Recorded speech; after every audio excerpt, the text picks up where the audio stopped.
তিন কন্যা সন্তানের জন্ম দেয়া ও যৌতুকের দাবির কাছে হার মানা নিরুপায় শেফালি বাড়ি ছাড়া।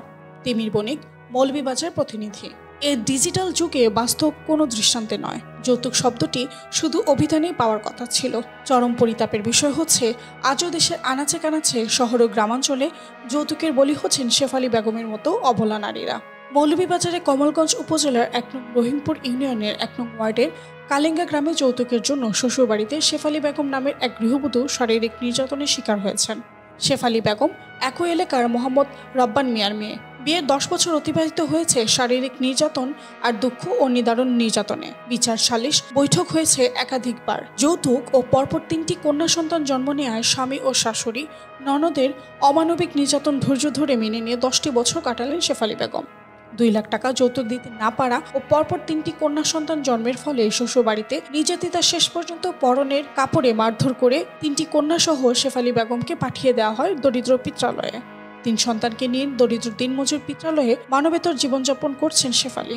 তাদের কন্যারা হলেন তারমিন বেগম, তানজুম বেগম এবং ফারজানা আক্তার। স্থানীয়ভাবে বারবার বিচার ও বৈঠকেও মন ভরেনি পাষণ্ড স্বামী ও তার পরিবারের লোকজনের। এ ঘটনায় নিরুপায় হয়ে গত মঙ্গলবার শেফালি বেগম বাদী হয়ে সিনিয়র জুডিশিয়াল ম্যাজিস্ট্রেট ৩ নং আমলি আদালত মৌলভীবাজারে তার স্বামী চেরাগ মিয়া আকাশ ও তার বোন রহিমপুর ইউনিয়নের সংরক্ষিত মহিলা সদস্য রেজিয়া বেগম উভয় পিতা মৃত শাহাবুদ্দিনের নাম উল্লেখ করে একটি মামলা দায়ের করেন। যৌতুকের অভিশাপ থেকে নারী সমাজকে বাঁচাতে সরকারি ও বেসরকারি বিভিন্ন পর্যায়ে উদ্যোগে নেওয়ার কথা হলেও ফাইলবন্দি। যৌতুকের বিরুদ্ধে আছে কাগজে কলমে কঠোর আইন। যৌতুকের বিরুদ্ধে জনমত গঠনেও নেওয়া হয়েছে নানামুখী কর্মসূচি। দেশের সংখ্যাগরিষ্ঠ মানুষ ইসলামের অনুসারী। ইসলাম ধর্মে যৌতুক প্রথা নিষিদ্ধ। যৌতুক নেওয়া দেয়াকে ইসলাম ধর্মে হারাম ঘোষণা করা হয়েছে। কিন্তু যৌতুক প্রথা দূরীকরণ এখনও কাঙ্ক্ষিত ফল শূন্যের কোটায়। প্রতিদিনই যৌতুকের বলি হচ্ছেন নারীরা। যৌতুক দিতে না পারার মতন গরিব ঘরের মেয়েদের বিয়ে হচ্ছে না সময় মতো, হলেও পাচ্ছে না যোগ্য পাত্র। আবার বিয়ের পরও যৌতুকের জন্য চলছে অমানসিক নির্যাতনের শিকার। অনেকে পাশবিক নির্যাতনের শিকার হয়ে মারাও যাচ্ছে। এ ধরনের ঘটনা দেশ ও জাতির জন্য কিছুতেই মঙ্গলকর না হলেও তা থামানো যাচ্ছে না। বিশেষজ্ঞরা বলছেন যৌতুক একটি সামাজিক ব্যাধিতে আক্রান্তে পরিণত হয়েছে।